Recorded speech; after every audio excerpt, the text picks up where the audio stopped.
Appendix 1. The AA Tradition. To those now in its fold, Alcoholics Anonymous has made the difference between misery and sobriety, and often the difference between life and death. AA can, of course, mean just as much to uncounted alcoholics not yet reached.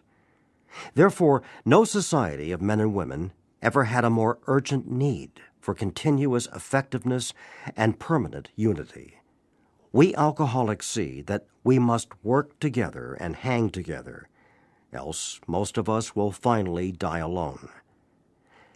The 12 traditions of Alcoholics Anonymous are, we AAs believe, the best answers that our experience has yet given to those ever-urgent questions: how can AA best function? And how can AA best stay whole and so survive?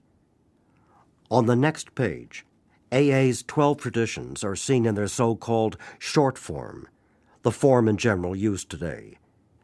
This is a condensed version of the original long-form AA traditions as first printed in 1946.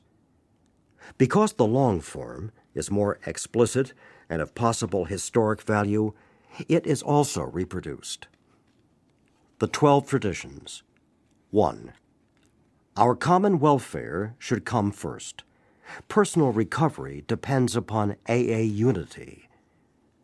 2.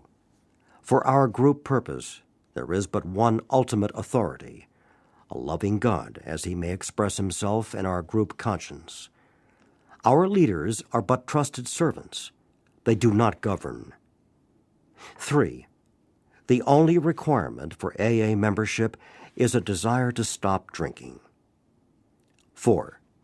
Each group should be autonomous except in matters affecting other groups or AA as a whole. 5. Each group has but one primary purpose: to carry its message to the alcoholic who still suffers. 6. An AA group ought never endorse, finance, or lend the AA name to any related facility or outside enterprise, lest problems of money, property, and prestige divert us from our primary purpose. 7. Every AA group ought to be fully self-supporting, declining outside contributions. 8. Alcoholics Anonymous should remain forever non-professional, but our service centers may employ special workers. 9. AA as such ought never be organized, but we may create service boards or committees directly responsible to those they serve. 10. Alcoholics Anonymous has no opinion on outside issues. Hence, the AA name ought never be drawn into public controversy. 11. Our public relations policy is based on attraction rather than promotion. We need always maintain personal anonymity at the level of press, radio, and films. 12. Anonymity is the spiritual foundation of all our traditions, ever reminding us to place principles before personalities. The 12 traditions, the long form. Our AA experience has taught us that 1. Each member of Alcoholics Anonymous is but a small part of a great whole. AA must continue to live, or most of us will surely die. Hence, our common welfare comes first, but individual welfare follows close afterward. 2. For our group purpose, there is but one ultimate authority, a loving God as he may express himself in our group conscience. 3. Our membership ought to include all who suffer from alcoholism. Hence, we may refuse none who wish to recover. Nor ought AA membership ever depend upon money or conformity. Any 2 or 3 alcoholics gathered together for sobriety may call themselves an AA group, provided that, as a group, they have no other affiliation. 4. With respect to its own affairs, Each AA group should be responsible to no other authority than its own conscience. But when its plans concern the welfare of neighboring groups also, those groups ought to be consulted. And no group, regional committee, or individual should ever take any action that might greatly affect AA as a whole without conferring with the trustees of the General Service Board. On such issues, our common welfare is paramount. 5. Each Alcoholics Anonymous group ought to be a spiritual entity, having but one primary purpose, that of carrying its message to the alcoholic who still suffers. 6. Problems of money, property, and authority may easily divert us from our primary spiritual aim. We think, therefore, that any considerable property of genuine use to AA should be separately incorporated and managed, thus dividing the material from the spiritual.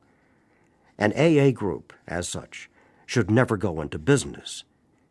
Secondary aids to AA, such as clubs or hospitals, which require much property or administration, ought to be incorporated and so set apart that, if necessary, they can be freely discarded by the groups.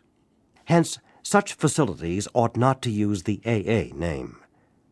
Their management should be the sole responsibility of those people who financially support them. For clubs, AA managers are usually preferred. But hospitals, as well as other places of recuperation, ought to be well outside AA and medically supervised. While an AA group may cooperate with anyone, such cooperation ought never go so far as affiliation or endorsement, actual or implied. An AA group can bind itself to no one. 7. The AA groups themselves ought to be fully supported by the voluntary contributions of their own members. We think that each group should soon achieve this ideal, that any public solicitation of funds using the name of Alcoholics Anonymous is highly dangerous, whether by groups, clubs, hospitals, or other outside agencies, that acceptance of large gifts from any source or of contributions carrying any obligation whatever is unwise.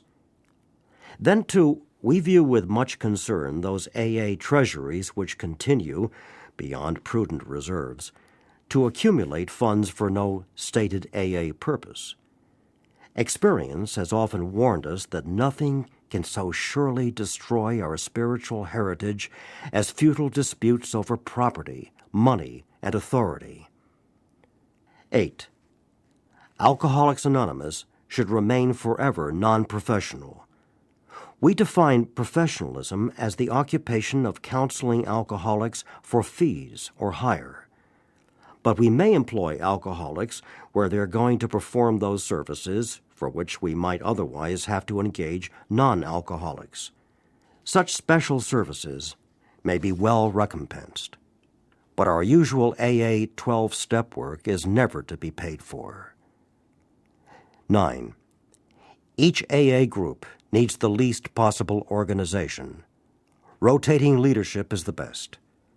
The small group may elect its secretary, the large group its rotating committee, and the groups of a large metropolitan area their central or intergroup committee, which often employs a full-time secretary. The trustees of the General Service Board are, in effect, our AA General Service Committee. They are the custodians of our AA tradition and the receivers of voluntary AA contributions by which we maintain our AA General Service Office at New York. They are authorized by the groups to handle our overall public relations, and they guarantee the integrity of our principal newspaper, the AA Grapevine. All such representatives are to be guided in the spirit of service, for true leaders in AA are but trusted and experienced servants of the whole. They derive no real authority from their titles. They do not govern. Universal respect is the key to their usefulness. 10. No AA group or member should ever, in such a way as to implicate AA, express any opinion on outside controversial issues, particularly those of politics, alcohol reform, or sectarian religion. The Alcoholics Anonymous groups oppose no one. Concerning such matters, they can express no views whatever. 11. Our relations with the general public should be characterized by personal anonymity. We think AA ought to avoid sensational advertising. Our names and pictures as AA members ought not be broadcast, filmed, or publicly printed. Our public relations should be guided by the principle of attraction rather than promotion. There is never need to praise ourselves. We feel it better to let our friends recommend us. 12. And finally, we of Alcoholics Anonymous believe that the principle of anonymity has an immense spiritual significance. It reminds us that we are to place principles before personalities, that we are actually to practice a genuine humility. This to the end that our great blessings may never spoil us, that we shall forever live in thankful contemplation of Him who presides over us all.